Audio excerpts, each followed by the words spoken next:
where you were. I don't even know what the name of that highway. It's Highway 20. Highway 20. That you just. All right, maybe my wife gonna figure out right. Okay, just make sure you add in there that you had to slam on your brakes and the brakes you had to slam on the brakes to avoid that charger and the brakes locked up to avoid that charger. That's. I ain't skid mark or nothing. I wasn't even going for it. That lady in the back of me, she didn't saw what was happening. That's how she caused that wreck. She was running in the back of me. She pulled on the other side, and that's not in it. So, but the charger was coming right at you, correct? Right. And that's why you had to slam on your brake, the head on with you. So yeah, just make sure you include that, and that's very important because we're trying to locate this charger right now. So just include that in the statement, and I'll read it over, and then I'll be out of here. In that video, you can clearly hear the suggestive nature indicating that I need you to say that you had to slam on your brakes and you had to avoid a charger.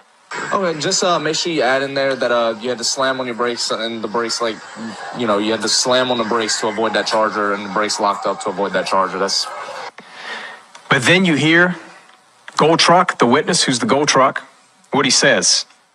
And he says verbatim. I ain't skid mark or nothing. I wasn't even going for it. That lady in the back of me, she didn't saw what was happening. That's how she caused that wreck. She was running in the back of me. She pulled on the other side, and that's not in it. I didn't skid marked or nothing because I wasn't even going that fast.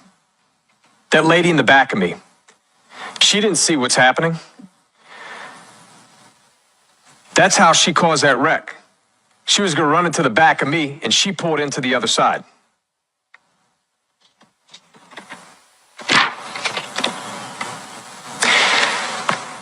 But there's a bigger problem. I then obtained the actual written statement.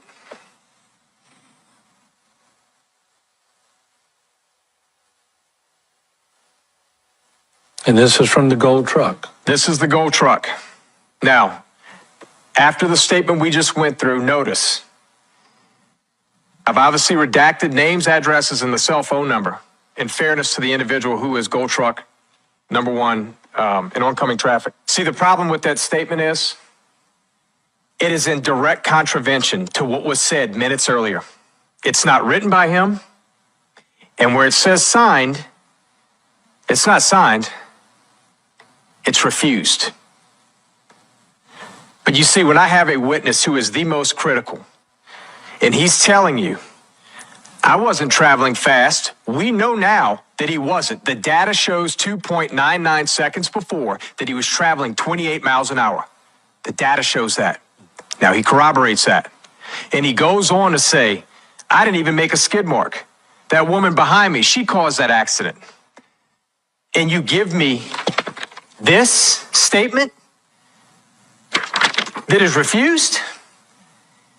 I got a problem. I got a problem with that. A big one. What he's saying is she had to avoid hitting him. He specifically stated she caused that accident. But I've got an affidavit for arrest warrant right here. Nowhere in here does it say anything that you guys just saw on body cam. To the contrary, about that vehicle, it says,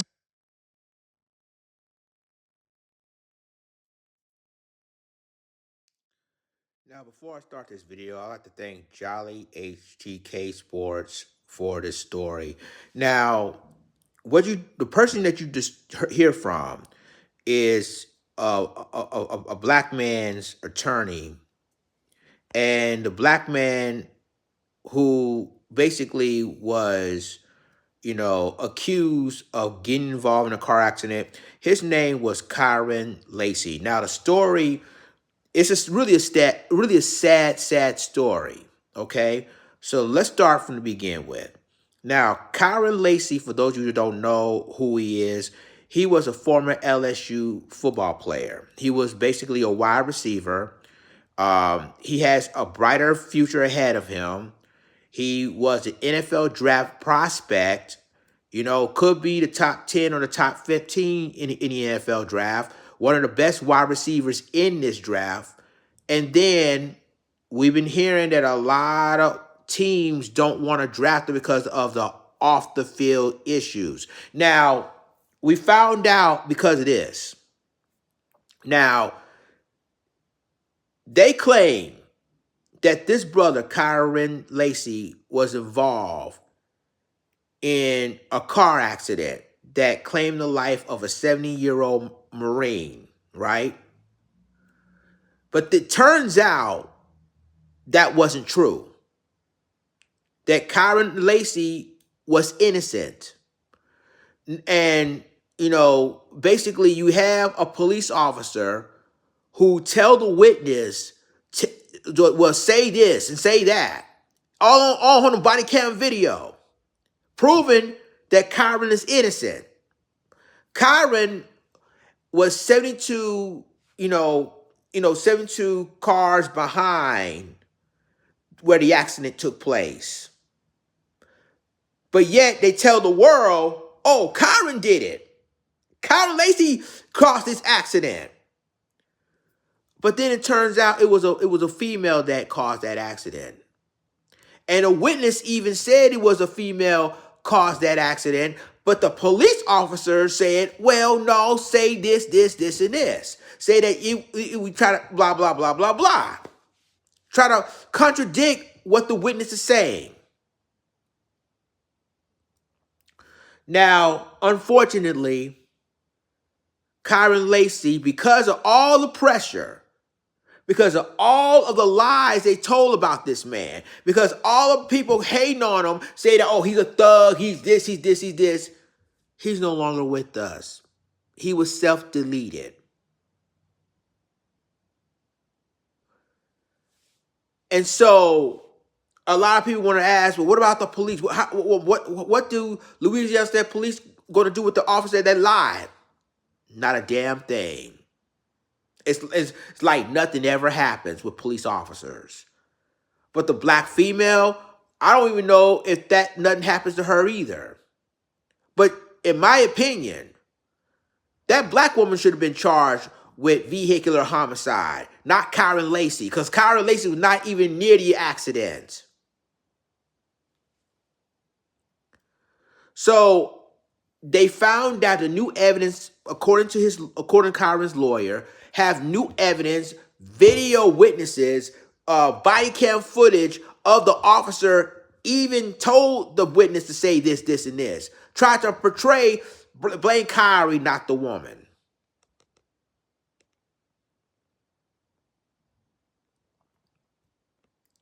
See, this is mainly the reason why a lot of people don't trust the police. They don't believe what law enforcement officer says in that predicament because they knew later on when facts starting to come out, then all of a sudden, oh, well, you told me he did this, and this. And now all of a sudden, according to the evidence, it wasn't even him that started the accident. But when people, and this is mainly the reason why a lot of people on social media like cancel culture, like blame, blah, blah, blah, blah, blah, and stop and wait until the facts really come out. And now this young man who has a promising future, who could be in an NFL team right about now, is no longer here.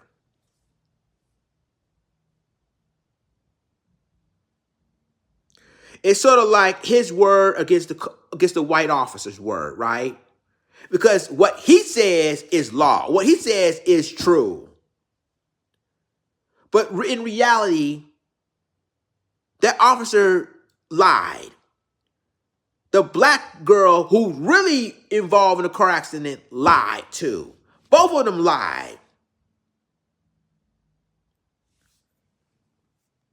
And if I were Kyren Lacy's family, I will sue the pants out the state of Louisiana. I'm serious. I will basically sue the entire state. Because what happened to Kyren Lacy shouldn't happen at all. He wasn't even involved in that accident. But they always want to blame a black man for a crime they didn't commit. Look how many people, and you know what this situation remind me of? Kitty Browder. You know, the young man who was in prison in Rikers Island, New York, serving 3 years in prison for a stolen backpack, which allegedly, I mean, after he's been beat up, accused of being he's been beaten up in prison and everything else, and then moments after he was released in prison, moments when he went home with his family, he took his own life. What that tell you in the criminal justice system, huh? That's mainly the reason why black people cannot. That's the reason why we can't trust the police or what they say, because they always lie and cover up stuff and make a person think it was him that did the crime, but really her that did the crime. This is sick and disgusting on all levels. A brother who has a promising NFL future, because of the lies they said that he did, cost his NFL future, cost his entire life. R.I.P. Kyren Lacy. And as far as his wide receiver at LSU goes, he's one of the best. And I'm saying this, the best wide receiver in this past year's draft. And unfortunately, they look over him because of the lies that said that he was involved in. Let me know what y'all think about it in the comments.